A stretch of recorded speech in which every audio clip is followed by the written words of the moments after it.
নমস্কার, Deepa's thought spicy হাটে সবাইকে স্বাগত। বঁটি নিয়ে চলো বসে কড়ি কাটা কাটি। বাড়িতে এসেছে আজ এত বরবটি।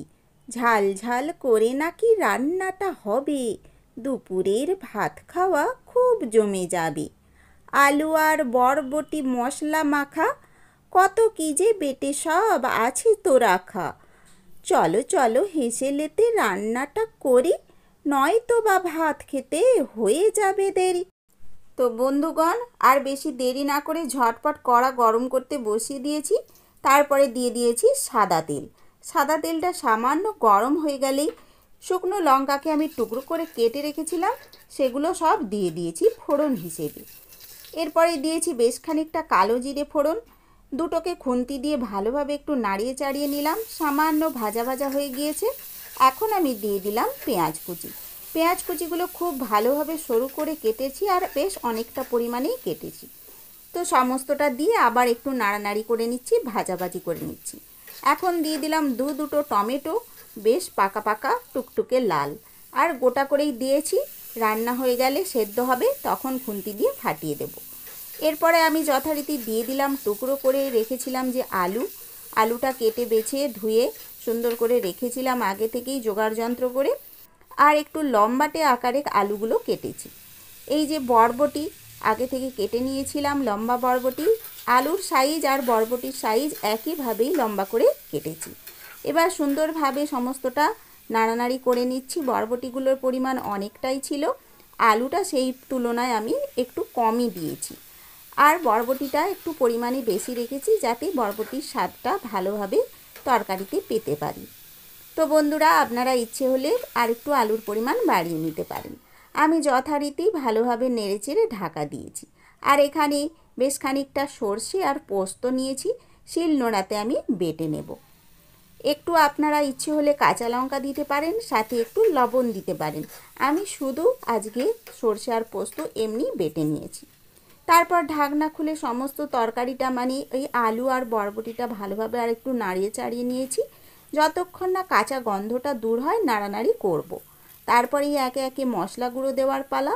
দিয়ে দিয়েছি বেশ পরিমাণ মতো লবণ আর হলুদ। এখন আমি যোগ করে দিলাম, বেশ যাতে একটু ঝাল ঝাল হয় সেই উদ্দেশ্যে দিয়েছি একটু লঙ্কা গুঁড়ো।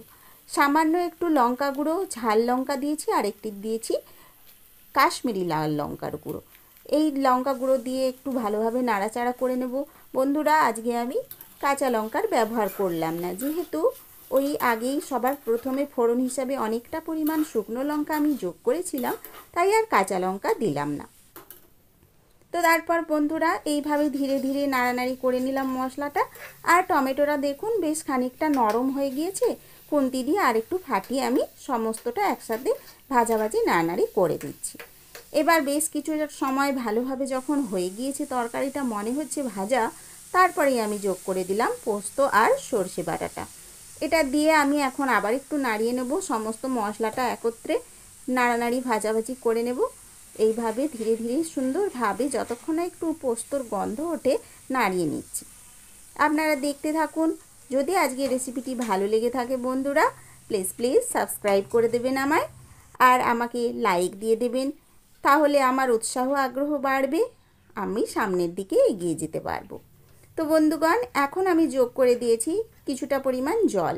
ওই যে শিল নোড়া বেটেছিলাম বাটনাটা, তা সেই শিল ধোয়া জলটাই আমি দিয়ে দিয়েছি। বেশি পরিমাণ জল দেইনি, অল্পই একটু জল দিয়েছি। বেশ একটু আঁচটা বাড়িয়ে ঢাকনা চাপা দিয়ে তরকারিটা রান্না হতে দিয়ে দিলাম। দেখুন কিছুটা সময় হয়ে যাওয়ার পর এইরকম অবস্থা এসেছে। ঢাকনা খুলে দেখেছি এইরকম কালারটা এসে গিয়েছে। আরও কিছুটা সময় আমি রান্না করব বন্ধুরা, যতক্ষণ না আলুটা সেদ্ধ হয় আর বরবটিটা সেদ্ধ হয়। আশা করি হয়ে গিয়েছে। হ্যাঁ, আলুটা তো হয়ে গিয়েছে, বরবটিটাও একটু দেখে নিই। খুবই গরম, তবুও ধীরে ধীরে হাত দিয়ে আমি চেপে বরবটিটাও দেখে নিলাম। সবই সেদ্ধ হয়ে গিয়েছে, কিন্তু আরও কিছুটা সময় আমি রেখে দেবো, কেননা জলটা বেশ শুকনো শুকনো যেন হয়। ততক্ষণ অবধি আমি আবার ঢাকা চাপা দিয়ে নাড়ানাড়ি করব আর রেখে দেবো রান্না হতে। তারই মধ্যে আমি দিয়ে দিচ্ছি পরিমাণ মতো একটু চিনি। চিনি একটু মিষ্টি মিষ্টি ভাব না হলে তরকারিটা ভালো লাগবে না বন্ধুরা। যেহেতু সর্ষে বাটার একটু সামান্য তিতকুটি ভাব থাকে, আর বরবটি মানেই তো সবজি, সবজিতে সামান্য একটু মিষ্টি ছিটেফোঁটা থাকলে তবেই বেশ খেতে ভালো লাগে। তো যারা পছন্দ করেন না তারা দেবেন না। এরপর আবার ঢাকা চাপা দিয়ে আমি কিছু সময় রান্না করতে দিয়েছি। দেখুন এখন কত সুন্দর কালার এসেছে, আর আশা করি দেখে মনে হচ্ছে স্বাদটাও খেতে খুবই সুন্দর হবে। এখন আমি খুন্তি দিয়ে ভালোভাবে নাড়িয়ে নিচ্ছি, যতক্ষণ না জলটা শুকিয়ে যায় ততক্ষণ আমি অপেক্ষা করব। দেখুন অনেকটাই শুকনো হয়ে গিয়েছে। সমস্ত জলটা শুকিয়ে রান্নাটি কমপ্লিট হয়েছে বন্ধুরা।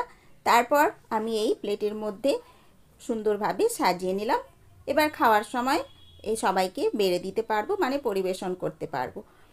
আপনাদের ইচ্ছে হলে সামান্য গ্রেভি রাখার জন্য একটু জলের পরিমাণ দিয়ে দিতে পারেন, তাতেও খেতে খুবই সুন্দর লাগবে। ভাতের সাথে তো খুবই ভালো লাগবে, আশা করি রুটি দিয়েও খুবই ভালো লাগবে।